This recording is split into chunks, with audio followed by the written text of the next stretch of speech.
Let's move on and talk about Nigel Adkins then, or I guess social media's Mr. Motivator, as I guess we could now call him.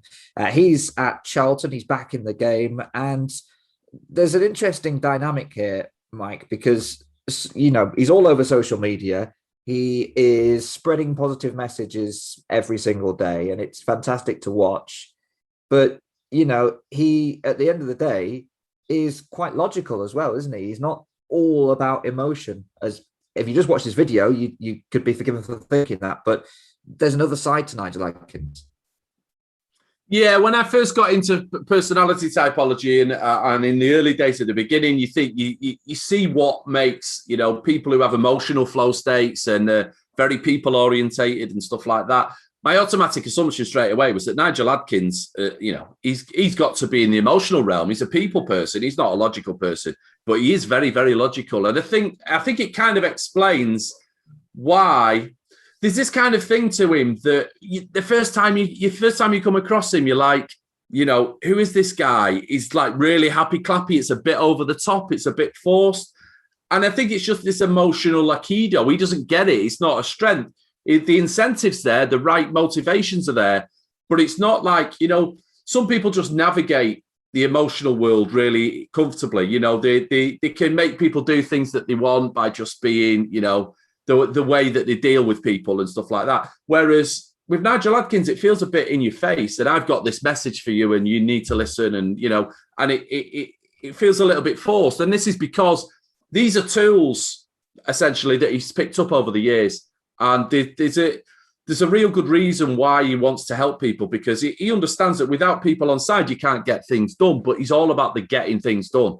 He wants to achieve objective. It's about results. And he understands that the communication, social interaction, and the quality of your messaging. This is all very important stuff if you want to get things done. So it's kind of become an inspiration for him because he's a lifelong learner and he's gone away and studied all of these things, neuro-linguistic programming, sports science, all of these different things, and he studied them because it's going to get him results. It's going to get things done. It's going to get things moving in the world.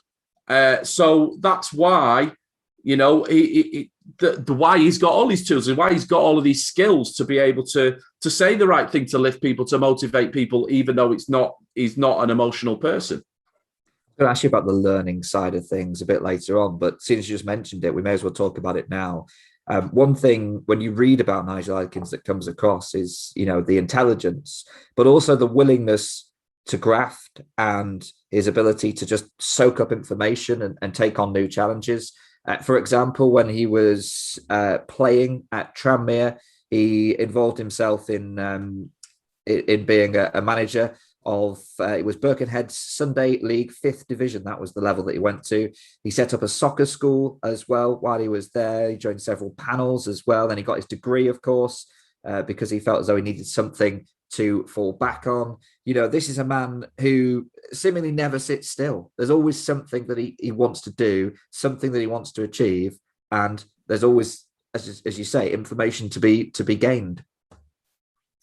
His appetite for work is absolutely extraordinary, but this is his flow state, and his ability to get things done and to get through work is incredible. And I think he was always set for management. Even though he didn't have a glittering career, he was always destined to be a football manager. You look at, his willingness to take on these challenges and to be able to manage so many different things at once. Talk about when he was, some of the examples you mentioned there. Pretty much every club he's gone to, he ends up taking more jobs than just the job he's supposed to be doing. When he was at Scunthorpe, he was the physio, he was the goalkeeping coach, he was the masseuse. What else did he do? He was doing all sorts. He was the kit man as well. He was doing all these different jobs at different times. He went to Bangor at 28. And he went to Bangor for the simple reason that he couldn't be full-time anymore. He was halfway through a 4-year degree.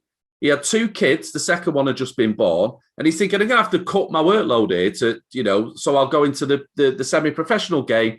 Went to Bangor, ends up being Bangor's player manager, taking him to Europe, Iceland, Poland, 2 kids at home, halfway through a 4-year degree. It's like, this is just incredible appetite for a workload. And he just keep throwing stuff at him. He'll just, even when he goes into a job like that, where he's supposed to be freeing up time or he's supposed to be able to manage his workload better, he ends up taking on more. And he just copes with it effortlessly. He just takes on more and more and more. Yeah, amazing that because now amongst his social media messages, he talks about the importance of getting a good night's sleep. Well, for many years, it feels like he barely slept a wink with everything that was going on. But his workload is phenomenal. And he talks about that stint at Bangor, actually. He said it was a really good place to cut his teeth.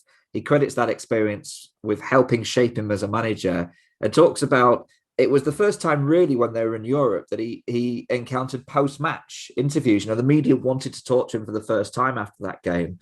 And he admits that at first he was a bit unsure, but he stresses that everything he did in Europe and, domestically with Bangor just really helped shape him and I guess fueled his appetite to become a manager. Yeah. And, I think with someone like Nigel Adkins, I don't think any challenge is too big. I think people of this personality type, of this flow state, feel like they can manage everything. They can take on, they can just, they're opening up loops and, they like, when they say get things done, as soon as a loop opens, they've got to close it. As soon as a new problem presents itself, right, I've got to get that fixed. I've got to get that done. So last week, Mike, we talked about Dean Smith at Aston Villa, and we talked about the culture that he creates. And Nigel Adkins has talked about this before. He's mentioned the word culture, but I think the quote that stuck with me the most was him saying that environment is everything. Now, we talked earlier about Mick McCarthy and how he's not about the environment, he's about the individuals. So have we got a complete opposite here with Nigel Adkins focusing on the environment as opposed to each individual player? I think not necessarily a complete opposite in the sense it's about controlling the outside world. When a lot of managers talk about the environment, they're ultimately what they're trying to do is control the outside world. But whereas with Dean Smith, it's about people and the values, creates the environment. With Nigel Adkins, it's more about as if the environment's a machine and we need to create this environment that makes people individually happy, that makes people want to come in and learn, want to work and develop themselves. And all of these kinds of things. So they're kind of coming at the word environment from different ways. But ultimately, it's underpinned by trying to get control over the outer world and create an outer world environment that, as a byproduct, gets results or gets what you want out of the individuals or out of the players within that environment. And he's big on huddles as well. He talks several times about his time at Scunthorpe, getting the players in a huddle, getting them to squeeze each other and say, we won't be feeling this emotion again when they've lost. And it worked. He'd had a terrific time at Scunthorpe and those matches at Wembley, he said he just got the players thinking, well, we don't want to feel what it's like to lose at the National Stadium again. And we won't. And let's tell ourselves that we won't. So, big, positive, upbeat messages. And admittedly, at Charlton as well this season, his team have often come out in the second half roaring. And I guess that is quality of messaging at halftime, isn't it? Yeah, and I think a lot of these things that he uses are tools. There's a lot of interesting subtleties about Nigel Adkins. And sometimes when a personality type is difficult to predict, it's because somebody's so well developed in so many different aspects of the personality, and where some of the things you talk about can easily be mistaken for something else, because motivation we see is something that's in the emotional realm. But with Nigel Adkins, these are tools that he's picked up because he's a lifelong learner, because he studies NLP, because he studies all of these things. He knows, what can work in any given situation before, because he's got so many points of reference now from his body of learning, of trying to understand the human mind, what motivates and all of these things, and how to connect with people, because he understands deep down, I don't necessarily feel these emotions that other people feel, and I don't necessarily know or understand how to connect with these people. So he's gone away and studied it. He's gone away and understand what works, what connects with people, what is proven to work. And he's gone away and studied those things and now brought them back as tools and uses them and applies them in the real world, in his team talks, in his motivational talks. So a lot of these things are repeated. You hear a lot of things from Nigel Adkins. And again, I go back to the beginning and I think about it not necessarily being effortless. It seems a bit forced sometimes because he's got all these phrases that he repeats all the time. Team, TAAM, together everybody achieves more. He says it all the time. But ultimately these messages through repetition, they sink in. And even if sometimes it does feel a little bit deliberate, the messaging is good. Ultimately the messaging is good and it sinks in, and where, it begins to have the impact it's meant to have. So it's not necessarily a natural flow state for him, but it is something he's very good at because he's spent so much time on learning it, understanding it, and seeing what impact it has on players through experience. And he's got several strings to his bow, as we know, in the educational realm, but he's also embraced culture as well. A lot of managers very focused on the job, play it with a straight bat, this is football, this is all we focus on, etc., etc. But Nigel Adkins has quoted poetry in his post-match conferences before. He's spoken about how when he was a physio, he's used music to improve the mood of players, and actually said that Eminem's "Lose Yourself" was a good track that he often used, which somewhat surprised me. But Paloma Faith and many others that he played too. So this is a man who not only has time for everything you just said, Mike, but somehow has time to keep across poetry, music. I imagine he's probably quite good at films as well. And I imagine he's on top of, what's on TV too. I mean, how does he do it? Yeah, it's that again, it's back to that appetite for, he just gets through so much, and he's always conscious, aware of what's going on in the outer world around him. So, he doesn't miss a trick. And, a lot of the things you're talking about there, they're all small, tiny little things, but he is, small acts can have big impacts. And he's very much, you talk about his Twitter videos and the fact this is a guy who thinks he can change the world by himself. There's no boundaries to what he can achieve. So he goes on, he knows that a small act of going and posting a little 30-second video on Twitter, trying to pick people's spirits up, can have a real impact further down the line. Every moment counts. And if you could just make best use of any single moment, but you keep doing that moment after moment after moment, day after day after day throughout your life, and there's no off button, basically. He just keeps going relentlessly, kind of preaching the best way to think, the best way to approach things, the best way to deal with challenges. There's a real value of resilience within him that I think ultimately what it comes down to is he really... he's just really turned on by the human spirit when it reacts well to adversity. I think that's the main thing that just drives him constantly all the time. So if there's a problem, it's there to be solved. Meet it head on. Let's go and deal with that challenge and move on to the next one. And I think it's just this thirst to see problems being solved and see people overcoming their own problems. I think that's what really drives him. That's kind of what he's all about. But like I say, there's no off button. It's every little single moment. It's an opportunity to apply something that I've learned to try to change somebody's life right here, right now. But understanding that if you consistently do this, these compound effects, these ripple effects, it goes on, carries on long into the future, the impact you can have on people. And he's big on mental health as well, which I guess one of the things that makes him a great modern manager as well. Now it's more important than ever to be on board with your players and how they're feeling, and interesting techniques as well. He talks about his time at Southampton. He said he came in and he didn't know anyone really in that squad, and he got them to write down the names of their loved ones. And then he also asked them to write down the thing that motivates them to get out of bed every day. And he said he was quite surprised that none of them put money. But I mean, if that was the case, you'd probably keep that to yourself. But he gets those little techniques. We talked about Paul Warne doing similar at Rotherham. This is a man who comes in, he knows what makes the players tick, but he also wants to be aware of when the players aren't quite at 100%. He doesn't want players to be suffering in silence. Yeah, and this is, this is kind of his research, I suppose, in that a lot of these techniques, for some managers, again, we go back into the emotional realm and the motivational, for people who that's a flow state, they might pick up on these cues and understand what motivates the player. Nigel Adkins has to ask. So he asks and he gets that information back. Then he uses it. He applies his tools to understand, but wants to know but it kind of, you've got to tell Nigel Adkins what motivates you. And then I can work with it. And, that's kind of, so it's almost like, I mean, we talk about the Mark Robbins podcast last week.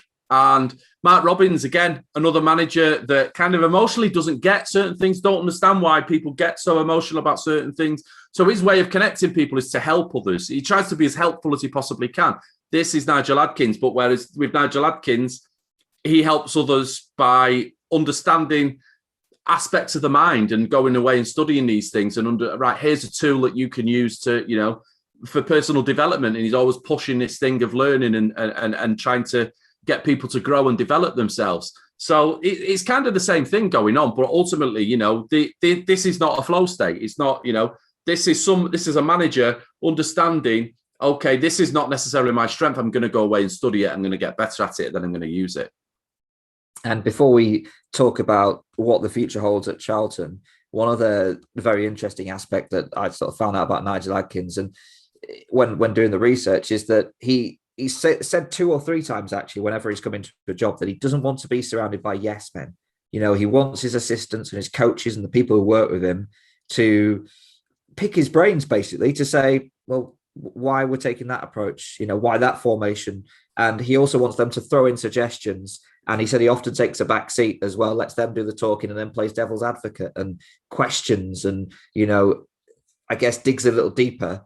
And yeah, I'm not surprised by that, Mike, but it's similar to the approach that you mentioned with Darren Moore.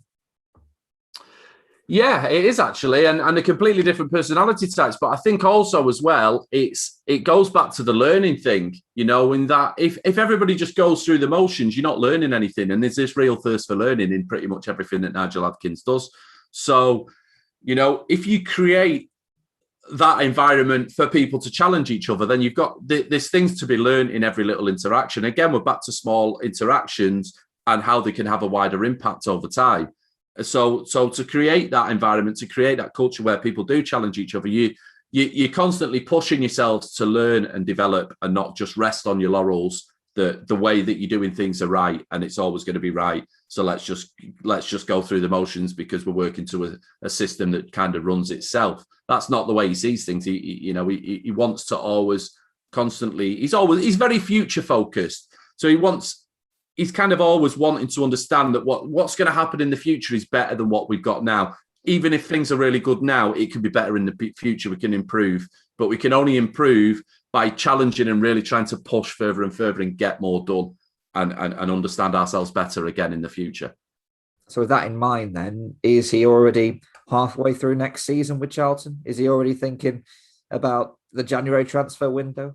How's he preparing, do you think, for next season? Yeah, he'll be strategizing a lot. He'll be thinking of the season as a whole, and he won't be just making impulsive decisions. In terms of his preparation work for the season, he'll have thought through every step of, with his experience as well and how many promotions he's had and how many seasons he's managed. He knows what a season looks like from beginning to end. He can strategize the different periods of the season. He's very conscious of, things like sports science he's, qualified in. So he'll be understanding managing energy levels throughout the season and how many players you need for things like that. I think a lot of those things will come into consideration with his planning for next season. It won't just be a style of football and a way that he wants to play. I think he'll be thinking in terms of resources, as players as resources, understanding that I can get the best out of individuals. I've shown it down the years. I've got all these tools, all these mental models that I can apply in any given situation. I don't think he doesn't like waste. So he's not the sort of person that will push someone out of the door thinking, well, I don't get you. It's like, no, well, I'll work to understand to get you. So I don't think people get discarded willy-nilly. I think he likes to use the resources at his disposal all the time and get the best out of them. So I don't necessarily think there's going to be massive upheaval unless players want out themselves. He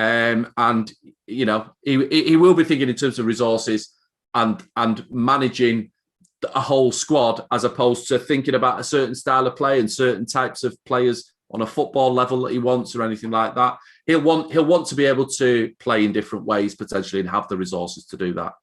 They felt agonisingly short of the playoffs last season. Under Adkins is strategising. Do you think a top 6 finish is possible for Charlton? Have a decent squad, and if they can stay injury free, they look like they should be up there. Yeah, I think you look at his track record. I think you look at the the difficulties that Charlton were working against last season in terms of salary cap, in terms of the delayed start to the season and them not having an owner at the beginning, the fact that they're now backed by, a very well-meaning owner who appears to have a bit of clout. All of these things, I would be hugely surprised if Charlton are not in the top 6. And I say that even with the sheer quality of managers that are in League One. I'm not going to try and rank the different managers, but if Nigel Adkins is not in the top 6, I'd be very shocked, because he'll be managing everything. He'll be managing the perceptions of the fans. He'll be managing the media. He'll be managing the owners. He'll be managing the players. He'll have a handle on everything. So whereas other managers might begin to feel the pressure in certain scenarios, I don't think he feels pressure whatsoever. So I'd be very surprised if Charlton weren't in the top 6.